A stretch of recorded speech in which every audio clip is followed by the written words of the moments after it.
భూగర్భ జలాలు అడగంటకుండా చూసుకోవాల్సిన బాధ్యత ప్రజలపై ఉందని జిల్లా భూగర్భ జల వనరుల శాఖ అధికారి గోవర్ధన్ రెడ్డి తెలిపారు. మంగళవారం చిత్తూరులో ఆయన మీడియాతో మాట్లాడుతూ జిల్లాలో సెప్టెంబర్ వరకు సాధారణ వర్షపాతం నమోదైనట్లు వెల్లడించారు. జిల్లాలోని 31 మండలాల్లో 3 నుండి 6 మిల్లీమీటర్ల వర్షపాతం నమోదైనట్లు తెలిపారు. నిండ్రా మండలంలో మినహా మిగిలిన 30 మండలాల్లో సాధారణ వర్షపాతం నమోదైనట్లు వెల్లడించారు. పడమటి మండలాల్లో తూర్పు మండలాలతో పోలిస్తే భూగర్భ జలాలు తగ్గిందని పేర్కొన్నారు.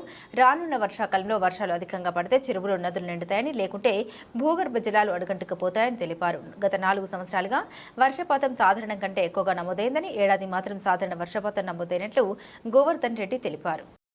భూగర్భ జల శాఖ అధికారి చిత్తూరు జిల్లాకు ఈ 31 మండలాలకు సంబంధించి మేము మొత్తం మానిటరింగ్ చేస్తుంటాము.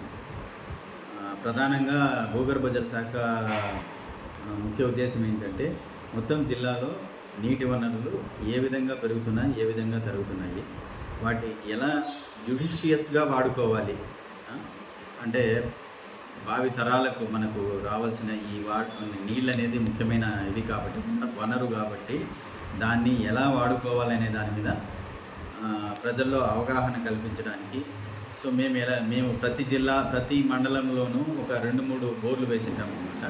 ఆ బోర్లలో ఆటోమేటిక్ వాటర్ లెవెల్ రికార్డర్స్ పెట్టింటాం. Automatic water level recorders every 6 అవర్స్కి రీడింగ్స్ తీసుకుంటూ ఉంటుంది. ఆ 6 అవర్స్ తీసుకున్న రీడింగ్స్ని అది వెబ్సైట్లో మనకు కనిపిస్తుంది అనమాట. ఏపీ వారియమ్స్ అనే వెబ్సైట్ ఉంది. దాంట్లో కూడా మనం కావాలంటే ఎవరైనా చూడొచ్చు. అది అందరికీ ఓపెన్ వెబ్సైట్ అనమాట. దాంట్లో వాటర్ లెవెల్ ఏ విధంగా ఆ మండలంలో ఎలా ఉంది అని చెప్పేసి మీకు అది డిస్ప్లే చేస్తూనే ఉంటుంది రెగ్యులర్గా.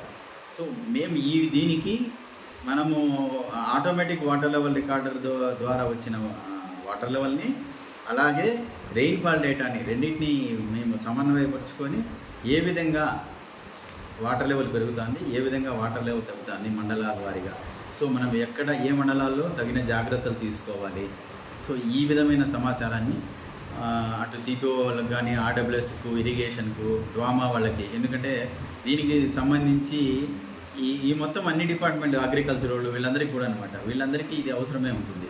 ఏ మండలాల్లో మనము తగు జాగ్రత్తలు తీసుకోవాలి, సో ఎక్కడ కరువు పనులు చేపట్టాలి అనేది కూడా ఈ డ్వామా వాళ్ళు ఈ డేటాను బేస్ చేసుకొని వాళ్ళకు కరువు పనులు ఇక్కడ బాగా చేయాలి, ఇక్కడ ఎక్కువ చేస్తే ఇక్కడ మంచిది అని చెప్పేసి వాళ్ళు ఒక అంచనాకు కానీ అవగాహనకు కానీ వస్తారన్నమాట. సో ఈ విధంగా చేయడానికి మనం చేసుకుంటాము.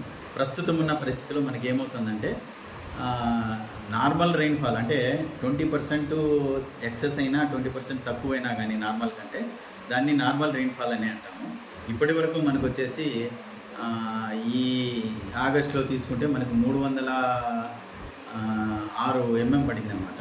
నార్మల్ 306.8 mm ఉండాల్సింది 390 పడింది. సో దాన్ని నార్మల్గానే కన్సిడర్ చేస్తాం అనమాట.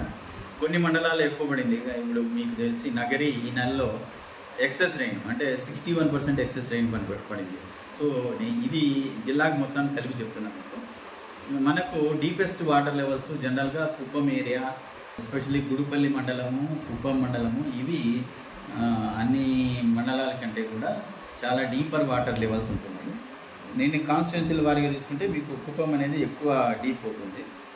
ఎస్పెషల్లీ మీకు గుడిపల్లిలో అయితే 50 మీటర్స్ ఉంది. అదే కుప్పం ఏరియాలో అయితే 17 మీటర్లు ఆ లెవెల్లో మీకు ఫ్లక్చువేట్ అవుతాను అన్నమాట. సో ఇక్కడ కొంత మనము అది ఎందుకంటే ఆ ఏరియా ఎక్కువగా గ్రానైటిక్ నీసెస్ అనే జియాలజికల్ కండిషన్స్ ఉన్నాయి కాబట్టి రీఛార్జ్ కండిషన్స్ కూడా తక్కువ.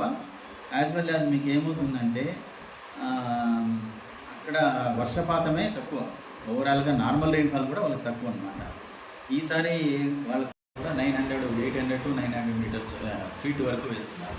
సో మనము రాను మనం అంటే మనకు స్టాటిక్ వాటర్ లెవెల్ అనేది పడిపోతూ ఉంది. మనము ఈ నీటి వనరులు పెంపొందించడానికి సరైన ప్రణాళికతో ముందుకు వెళ్ళకపోతే భావి తరాలకు మనము ఈ మంచి నీటిని అందించే మంచి తాగునీరు కూడా కష్టమైపోతుంది. సాగునీరే కాదు, తాగునీరు కూడా కష్టమవుతుంది. మనకు ఎస్పెషలీ మన చిత్తూరు జిల్లాలో పెరినియల్ రివర్స్ అంటే జీవనదులు లాంటివి ఏవీ లేవు. ఏమున్నా మనకు వర్షం మీద మనం ఆధారపడతాము. ఆ వర్షాకాలంలో వచ్చిన నీటిని పొదుపుగా వాడుకోగలగాలి. సో మనం ఏదైనా మనకు ఏమాత్రం అవకాశం ఉన్నా హెచ్ఎన్ఎస్ఎస్ కానీ ఈ గాలేరు నగర్ నుంచి కానీ నీటిని తీసుకురాగలిగితే ఆ నీటితో ఇక్కడున్న చెరువులు నింపితే మిగిలిన అంటే మొత్తము మన ఏరియా కూడా ఆ బోర్లు కూడా కొద్దిగా బాగా డెవలప్ అయ్యి వాటర్ లెవెల్ బాగా ఇంక్రీజ్ అయ్యి నీరు సమృద్ధిగా లభిస్తే ఆటోమేటిక్గా రైతులు వ్యవసాయానికి కట్టుబడి ఉంటారు, పరిశ్రమలు కూడా రావడానికి బాగా అవకాశం ఉంది. సో మనము సర్ఫేస్ వాటర్ని కూడా ఇక్కడికి తీసుకొస్తే మరింత మంచిగా ఉంటుందని చెప్పేసి మీకు తెలియజేస్తున్నాను.